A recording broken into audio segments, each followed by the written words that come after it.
Hi friends, இன்னைக்கு morning promo பார்த்துருப்பீங்கன்னு நினைக்கிறேன். ப்ரமோவில் வந்து பார்த்தீங்கன்னா வினோத் வந்து உள்ளர இன்வைட் பண்ணிவிட்டு விஜய் சேதுபதி சார்கிட்ட பேசுகிற மாதிரி வந்து காமிச்சிருப்பாங்க. அதில் வந்து பார்த்தீங்கன்னா ஃபஸ்ட் அவருக்கு ஹெல்தி க்ராசரி கிஃப்ட் மொமெண்ட் வழங்குறத வந்து கொடுத்துருப்பாங்க. கொடுத்துட்டு அதுக்கப்புறம் வந்து பேச சொல்லியிருப்பாங்க.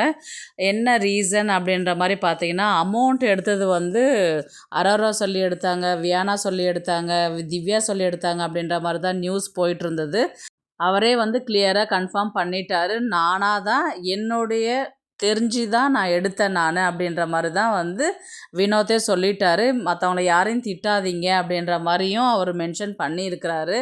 இத்தனைக்கும் அவங்க ஒய்ஃபும் வந்து பேசுகிறாங்க, இவர் வினோத்துக்கு ஒரு கரெக்டான ஒரு ஸ்டேஜ் கிடைக்கணும், அவருடைய திறமையை வந்து வெளிப்படுத்தணும் அப்படின்ற ஒரு ஸ்டேஜுக்காக நாங்கள் எத்தனையோ நாள் காத்திருந்தோம், இந்த ஸ்டேஜை நாங்கள் வந்து ரொம்பவே மதிக்கிறோம் அப்படின்ற மாதிரி வந்து அவங்க ஒய்ஃபும் சொல்லியிருக்கிறாங்க.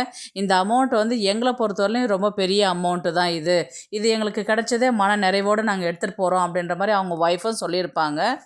இன்றைக்கி விஜய் சேதுபதி சார் வந்து எக்ஸ் கண்டஸ்டன்ஸ் தான் வந்து எதாவது கொஷின் கேட்பாருன்றது நினைக்கிறேன். ஏன்னா வந்து இருக்கிற கண்டஸ்டன்ஸ் எதுக்காக வந்து கூப்பிடுவாங்களாம், லாஸ்ட் 2 வீக்ஸ் வந்து செலப்ரேஷன் பண்ணுறதுக்காகவும் ஜாலியாக இருந்துட்டு போகிறதுக்கு, அந்த மொமெண்ட்டை வந்து என்ஜாய் பண்ணுறதுக்காக தான் வந்து எக்ஸ் கண்டஸ்டன்ஸை வந்து கூப்பிடுவாங்க, பிபி ஹவுஸ்க்கு கூப்பிடுவாங்க. ஆனால் ஏதோ கொஞ்சமாவது செய்வாங்க, என்ன இந்த மாதிரி பேசுனியே போனியே அப்படின்ற மாதிரி.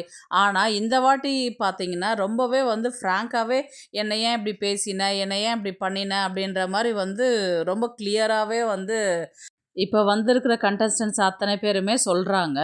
இப்போ ஈவினிங் வந்து பார்த்தீங்கன்னா விஜய் சேதுபதி சார் வியானாவை வந்து கொஷின் கேட்பாருன்றது மட்டும் கிளியராகவே தெரியுது.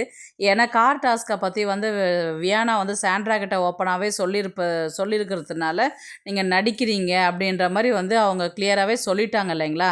அந்த விஷயத்தை பற்றி கண்டிப்பாக வந்து கேட்பாங்க அப்படின்னு நினைக்கிறேன். ஏன்னா வெளியில் நடக்கிற விஷயத்த வந்து உள்ளார சொல்லக்கூடாதுன்றது வந்து தான் பிபி ஹவுஸோடைய மெயின் ரூல்ஸாகவே இருக்குது. அதை மீறி அவங்க சொன்னதுனால எப்படியும் விஜய் சேதுபதி சார் வந்து வியானாவை கொஷின் கேட்பாருன்றது தெரியுது.